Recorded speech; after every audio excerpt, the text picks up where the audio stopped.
Prompt आपको chat GPT से बनेगा।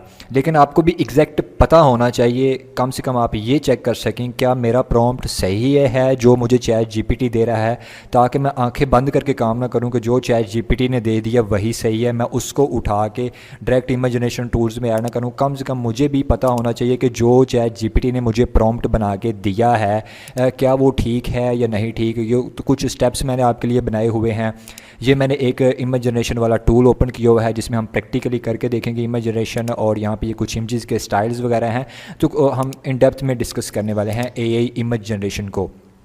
दूसरी बात आ जाती है क्या यहाँ पे भी हम रोमन उर्दू में प्रॉम्प्ट्स दे सकते हैं एआई इमेज जनरेशन के लिए? तो जी हाँ, आप दे सकते हैं, but I will suggest you कि आप इंग्लिश में दें, ठीक है। वैसे मैं आपके सामने दोनों तरह के प्रॉम्प्ट्स ऐड करके आपको इमेजेस जनरेट करके दिखा दूंगा। रिज़ल्ट्स में कोई इतना ज़्यादा फ़र्क नहीं आता, रिज़ल्ट्स आपको ठीक मिलते हैं क्योंकि मैंने पहले भी काफ़ी ज़्यादा ट्राई किया। अभी लेक्चर देने से पहले भी ये चीज़ें मैंने ट्राई करके देखी हैं, ताकि भाई सम टाइम टूल्स दिन ब दिन अपडेट हो रहे होते हैं। मैंने डिफरेंट तकरीबन 4 से 5 टूल्स में रोमन उर्दू में प्रॉम्प्ट दे के देखे हैं और इंग्लिश में भी, तो मुझे तकरीबन रिजल्ट से सेम मिले हैं, ठीक है।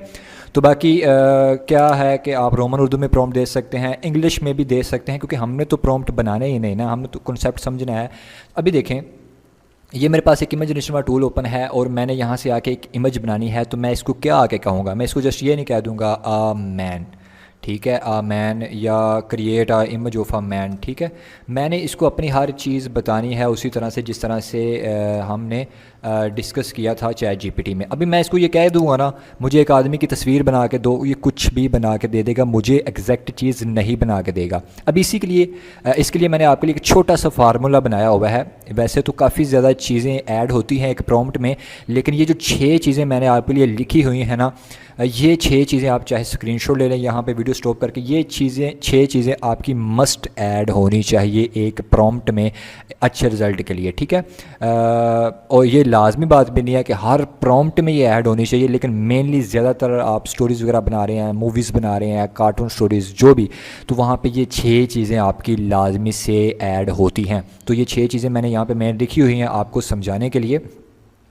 अब यहाँ पे सबसे पहले हमारे पास आ जाता है फ़ोटो का एंगल। अब फ़ोटो का एंगल क्या होता है? आप सम टाइम फ्रेंड वगैरह आप पिक्स ले रहे होते हैं, तो आप क्या कह रहे होते हैं, यार मेरी ना पासपोर्ट साइज़ में फ़ोटो लेना, ठीक है, यहाँ से यहाँ तक फ़ोटो लेना, यहाँ से सारी मेरी फ़ोटो ना लेना।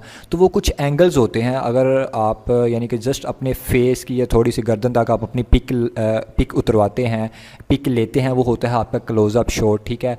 अगर आप अपनी बॉडी का शॉट लाइक नीचे घुटनों तक आपकी पिक आती है, वो होता है वाइड एंगल शॉट, ठीक है।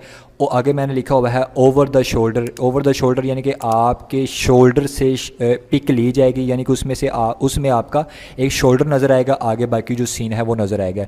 कुछ एंगल्स होते हैं, बाकी एंगल्स प्रैक्टिकली मैं आपको दिखा देता हूँ। यहाँ पे हम आते हैं और यहाँ पे मेरे पास कुछ एंगल्स हैं जो कि मैं आपको दिखा देता हूँ, ताकि प्रैक्टिकली मैंने हर चीज़ आपको कहा था हम डिस्कस करेंगे ताकि आपको हर चीज़ समझ में आए। अभी यहाँ पे देखें, ये 3/4 एंगल शॉट है, ठीक है।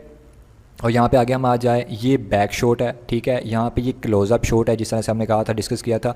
ये डच एंगल शॉट है, ये हाई एंगल शॉट है, ये लो एंगल शॉट है, ये मीडियम शॉट है, ये ओवर द शोल्डर शॉट है, ये हमारे पास साइड शॉट है, और यहाँ पे ये हम देखें ये वाइड शॉट है, और यहाँ पे ये जो हमारा ओल्ड शॉट था वो आ चुका है। तो ये कुछ शॉट्स होते हैं आपकी इमेजेस के जो कि आपने बयान करने होते हैं, ठीक है। अब यहाँ पे ये काफ़ी ज़्यादा शॉट्स हैं, 10 तो मैंने आपको दिखा दिए, इसके अलावा और काफ़ी ज़्यादा हैं। तो इसके अलावा आ जाता है आपका इमेज स्टाइल। इमेज स्टाइल क्या होता है? लाइक मैं आपको कुछ इमेजेस दिखा रहा हूँ। यहाँ पे ये देखें, ये मेरे पास कुछ इमेजेस हैं, ये 3D पिक्सार स्टाइल में है, लाइक जिसे आप कार्टून कहते हैं, कार्टून स्टाइल। इसके अलावा ये हमारे पास आ जाता है एनीम स्टाइल, ठीक है। इसके अलावा ये हमारे पास कॉमिक स्टाइल आ जाता है, ये फैंटेसी इलस्ट्रेशन स्टाइल आ जाता है, ये हमारे पास लो पॉली 3D स्टाइल आ जाता है, ये ऑयल पेंटिंग स्टाइल आ जाता है, ये पेंसिल, जिस तरह से पेंसिल से आपने कुछ स्केच बनाया होता है, ये वो स्टाइल आ जाता है, ये रियलिस्टिक स्टाइल आ जाता है, ठीक है, जिसमें चीज़ें रियल लगती हैं। ये हमारे पास विंटेज पोस्ट कार्ड स्टाइल आ जाता है, ये वाटर कलर स्टाइल आ जाता है। डिफरेंट स्टाइल्स होते हैं इमेजेस के, ठीक है। अगर आपको कोई क्लाइंट कह देता है या आपने खुद कोई कार्टून स्टोरी बनानी है या बच्चों के लिए पोएम्स बनानी है तो उसमें 3D स्टाइल यूज़ होगा। आपको कोई कह देता है भाई मुझे एनीम वीडियो बनाओ तो उसमें एनीम स्टाइल आप अपनी एनीम स्टाइल में आप अपनी इमेजेस बनाएंगे। कोई आपको कहता है पेंटिंग स्टाइल में तो आप पेंटिंग स्टाइल में इमेजेस बनाएंगे, ठीक है। यानी कि ये चीज़ें आपके लिए बताना ज़रूरी होती हैं, ठीक है। इसके अलावा नेक्स्ट आ जाते हैं तो आपका इन्वायरमेंट होता है कि भाई अब यहाँ पे देखें ये हमारे पास एक इमेज है तो इसमें ये एक इन्वायरमेंट है ना, ये एक जो इन्वायरमेंट है ये हैप्पी इन्वायरमेंट है और यहाँ पे साइडों पे हाउस वगैरह है, सारे खुश हैं, ठीक है, खेल रहे हैं। तो ये एक प्लेइंग और हैप्पी इन्वायरमेंट है। यहाँ पे आप आते हैं तो यहाँ पे आप देखें इन्वायरमेंट डिफरेंट होता है, फ्रेंडली इन्वायरमेंट होता है, थ्रिलर होता है, कॉमेडी वाली होता है, एडवेंचर वगैरह होता है। ये आपकी वीडियो पे डिपेंड करता है कि आप किस तरह की वीडियो बना रहे हैं, ठीक है। इसके अलावा आपका करैक्टर एक आ जाता है कि करैक्टर डिफरेंट भी हो मल्टीपल भी हो सकते हैं, एक भी हो सकता है। तो आपने अपनी इमेज के मुताबिक आपने अपना करैक्टर भी लाजमी से बताना है कि एक आदमी होगा या बेबी होगा, उसमें कोई वुमेन होगी, कोई एनिमल करैक्टर हो सकता है, लाइन, इसके अलावा एलिफेंट हो सकता है, टाइगर, डिफरेंट करैक्टर्स हो सकते हैं स्टोरी में। तो आपने अपने करैक्टर को अच्छी तरह से डिस्क्राइब करना है, ठीक है।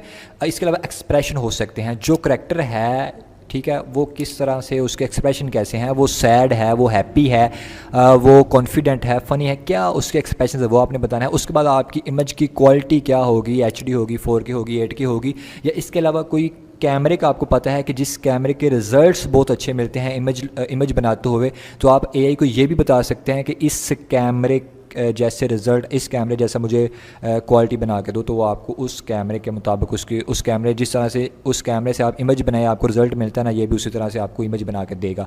तो ये कुछ चीज़ें हैं, 6 ये लाजमी मस्ट चीज़ें हैं जो कि आपकी एक प्रॉम्प्ट में शामिल होती हैं और होनी चाहिए, जिससे कि आपके एक काफ़ी ज़्यादा जो यानी कि इमेज है वो अच्छी बन जाती है। अब यहाँ पे देखें मैंने इसको सिंपल कह दिया, create a image of a man, तो मेरे पास ये इमेज बन के आ गई।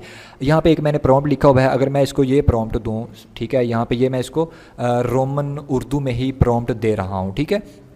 अब यहाँ पे देखें, एक खुश मिजाज आदमी जो एक खूबसूरत हरियाली से भरे पार्क में दिन के वक्त खड़ा है, जहाँ रंग बिरंगी फूल, लंबे दरख्त और धूप पत्तों में, ठीक है। तो सबसे पहले तो ये एक चीज़ हम इसको साइड पे रखते हैं क्योंकि हमने चीज़ें इंग्लिश में डिस्कस की हैं, तो हम यहाँ पे इंग्लिश में एक प्रॉम्प्ट लिखते हैं, उसमें देखते हैं कि जो चीज़ें हमने डिस्कस की हैं यहाँ पे एक फ़ाइल में मैंने डिस्कस की हैं, अगर हम उनको ऐड करते हैं तो हमारी इमेज में क्या फ़र्क पड़ता है, ठीक है।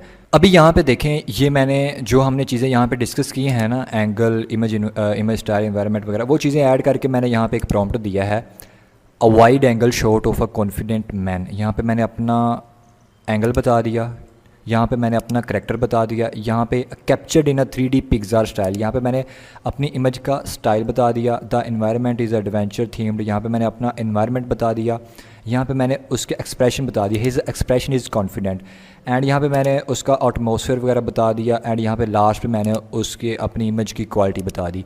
अब यहाँ पे मैं इमेज जनरेट करूँगा तो आप देखेंगे कि बहुत ज़्यादा फ़र्क होगा। हमें जो एग्जैक्ट चीज़ चाहिए हमें उस हिसाब से हम बयान करेंगे तो हमें वो रिज़ल्ट मिलेगा। अब यहाँ पे देखें, ये हमारे पास इमेज आ चुकी है, वाइड एंगल शॉट में आ चुकी है, 3D पिक्सार स्टाइल में आ चुकी है, एटमॉस्फेयर वगैरह हर चीज़ हमने जो बताया उसके मुताबिक आ चुका है, ठीक है।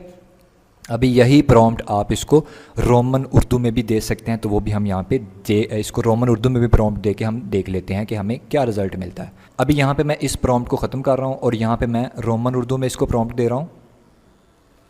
तो यहाँ पे ये वही प्रॉम्प्ट, एक वाइड एंगल में एक सेल्फ कॉन्फिडेंट आदमी, ये मैंने इसको रोमन उर्दू में दिया। अब मैं इमेज जनरेट करके दिखाता हूँ आपको, ताकि आपको भी एग्जैक्ट पता चल जाए कि आखिर चीज़ क्या मैं आपसे कह रहा था और कहना चाह रहा था, ठीक है। यहाँ पे ये देखें, ये हमारे पास इमेज बन चुकी है और यहाँ पे देखें ये इतना फ़र्क आया हमारे पास, ठीक है। ये हमारे पास ऊपर इमेज बनी है और ये हमारे पास नीचे इमेज बनी है, ठीक है।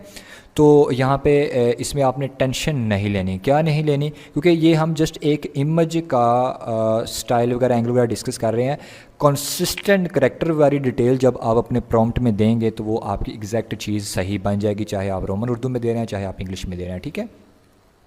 अब यहाँ पे तो इसमें जस्ट ये कहा गया कि एक आदमी है, आगे आदमी की डिटेल्स नहीं बताएगी कि आदमी ने पहना क्या हुआ है। ठीक है, तो यहाँ पे हम आते हैं सबसे पहले चैट जीपीटी के पास। यहाँ पे ये मेरे पास चैट जीपीटी है और यहाँ पे आके मैं इसको कहता हूँ कि ये मैं इसको अपना प्रॉम्प्ट देता हूँ जो हमने वहाँ पे दिया था, और मैं इसे कहता हूँ इसमें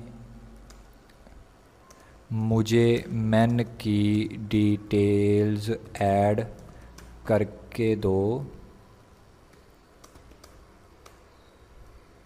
कंसिस्टेंसी के लिए,